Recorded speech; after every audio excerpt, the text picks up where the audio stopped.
WXCO 98.9, Wausau's real news and great conversation. Here's your Daily News Roundup.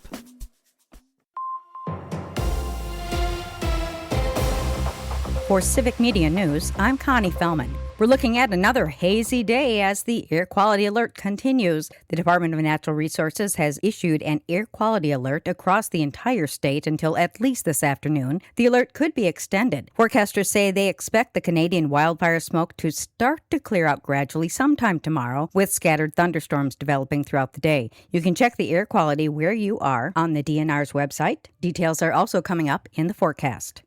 As that heat wave moves through our state, energy providers are preparing for an increase in demand. Civic Media's James Kelly has some tips on what you can do to help save energy while still staying cool.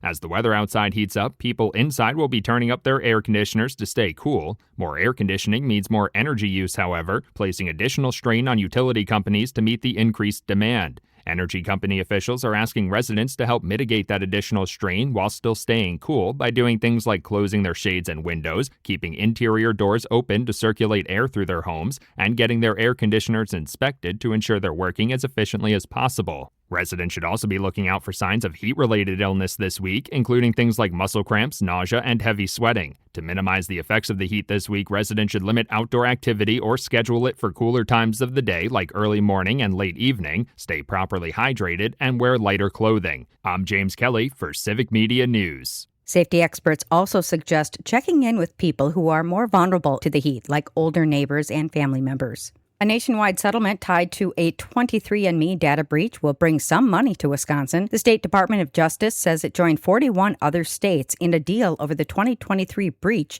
The company's assets have since been sold, with new rules aimed at better protecting consumer data.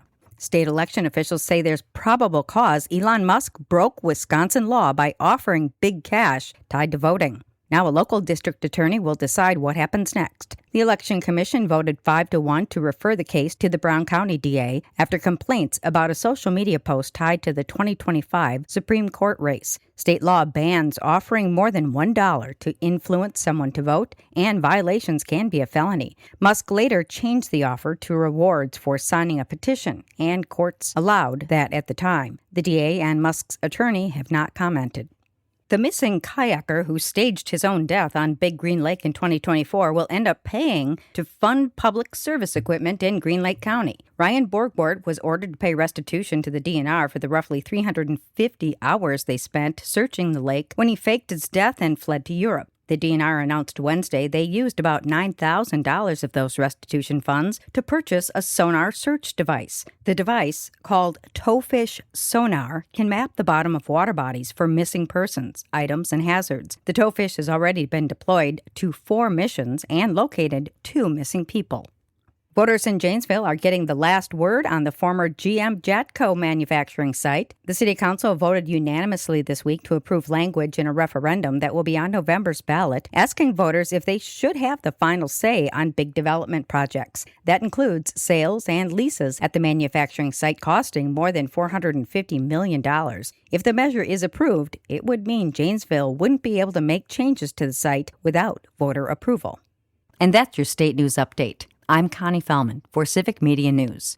A win for the Bucks. Hi, I'm Mike Clemens with sports. Basketball. The Milwaukee Bucks got their first win during the Summer League games. Last night in Las Vegas, they beat the Charlotte Hornets 110-91. This time, the Bucks' leading scorer was Nate Amon, taken 13th overall by Milwaukee in the first round. Amon asked about what he and Braden Burris think about joining a Bucks team minus Bobby Portis or Giannis. I think we see it as another challenge, and luckily we're not doing it alone. You know, we have a great organization behind us, and we have great vets and great players on the team that can help us, get to where we want to get to. But, I mean, at the end of the day, like Braden first said, it's about winning first and foremost, and whatever we can do to do that, we're going to do it. So that's just kind of our mentality going into it. Baseball, the Brewers open up a 3-game homestand tomorrow night against the Florida Marlins. The Brewers adding 2 pitchers to the roster, Lance McCullers and Colton Gordon from the Astros, in exchange for Jaden Fielder, the son of former Brewer Prince Fielder. With sports, I'm Mike Clemens. We are going to have more of that wildfire smoke in the air today. Otherwise, partly cloudy, warm, and a little muggy with highs in the upper 80s to near 90s today. Tonight, mostly cloudy, slight chance of a late-night thunderstorm, low in the mid-60s. Tomorrow, mostly sunny, slight chance of storms with a high in the upper 80s to low 90s. I'm meteorologist Sean Cable. That's your Wausau News Roundup from WXCO. Find more news anytime at WXCO.FM. Subscribe to this podcast on Spotify, Apple, or wherever you find your podcasts.